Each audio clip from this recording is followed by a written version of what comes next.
ओहोइ दुईटा है जाल गाँसिएछ माछा त राम्रो पर्छ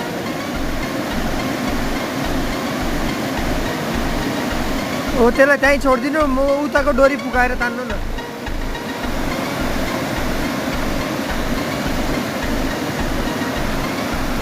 दुईटा परेछ हो